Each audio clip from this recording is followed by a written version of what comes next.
17वीचे शिखरी मार्ग एक गेला, तो म्या देखिला याची देही.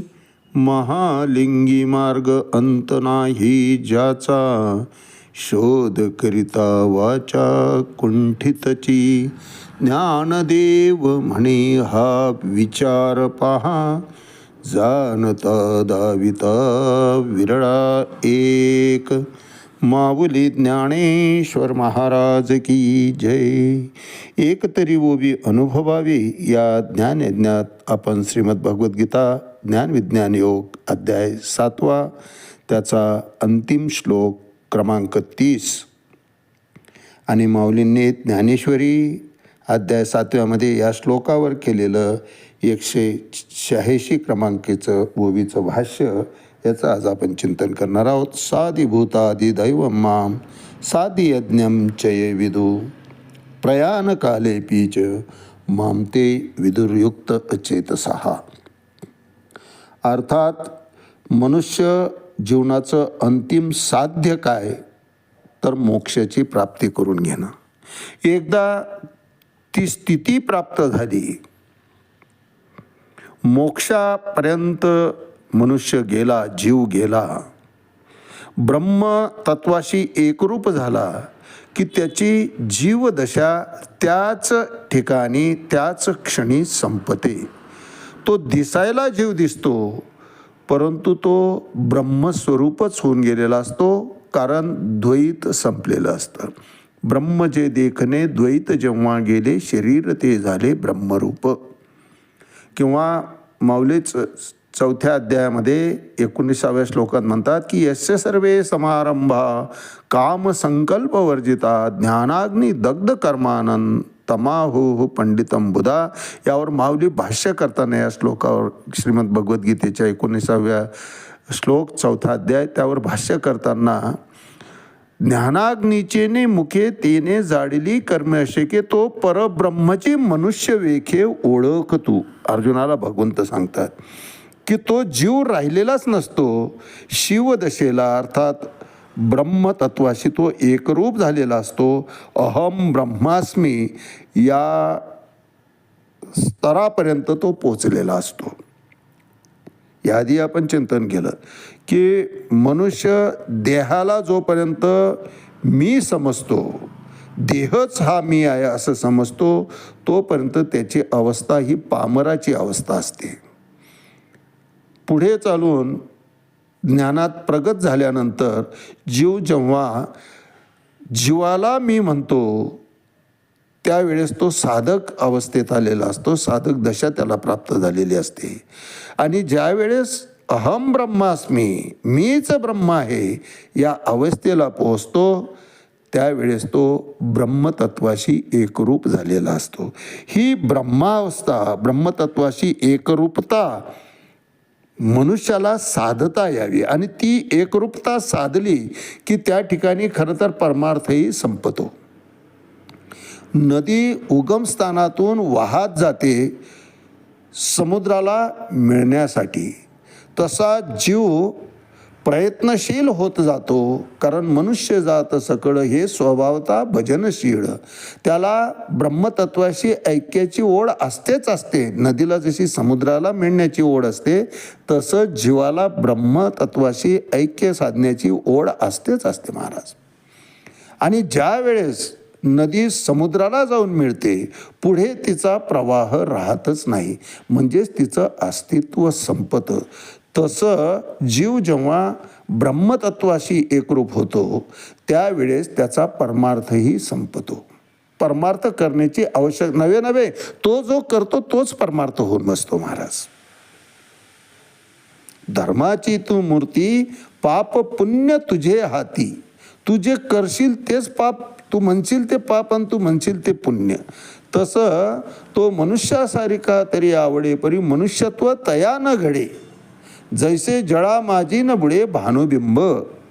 तशी अवस्था त्या साधकाची त्या ज्ञानी भक्ताची होऊन गेलेली असते.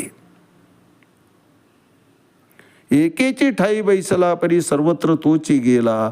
हे असो विश्व झाला अंगेची तो. त्याला दुसरीकडे जाण्याची गरजच पडत नाही. बसल्या जागी त्याला त्रिकालाचं ज्ञान प्राप्त होतं महाराज. जीवदशाच त्याची संपून जाते. परमार्थही संपतो, जीवदशाही संपते आणि ब्रह्मतत्वाशी एकरूप झाल्यामुळं त्याला काही करण्यासारखंही राहत नाही. परमार्थसुद्धा त्याला करण्याची गरज पडत नाही.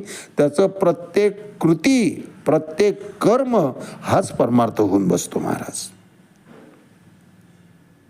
आणि म्हणून आपण म्हणतो की अरे एवढं मोठं महाराज आहे आणि आरती चालू झाली आहे, उठलं सुद्धा नाही. अहो आरतीचं सुद्धा तो देहभाव त्यांच्या ठिकाणी शिल्लकच राहिलेला नसतो. अहम ब्रह्मास्मी या मुक्तानंदामध्ये ते वावरत असतात. त्यामुळं त्यांना परमार्थसुद्धा त्यांच्याकरता शिल्लक राहिलेला नसतो. परमार्थ जीवनच त्यांचं पारमार्थिक होऊन गेलेलं असतं. जीवनच ब्रह्मतत्वाशी एकरूप होऊन गेलेलं असतं. संपूर्ण ज्ञान त्यांच्या ठिकाणी अवगत झालेलं असतं. संपूर्ण सृष्टीमध्ये हे समस्त श्री वासुदेवो ऐसा प्रकृती रसाचा ओतला भावो भक्ता माझी रावो ज्ञानी अतोची. कणाकणामध्ये त्याला भगवत तत्व दिसत असतं.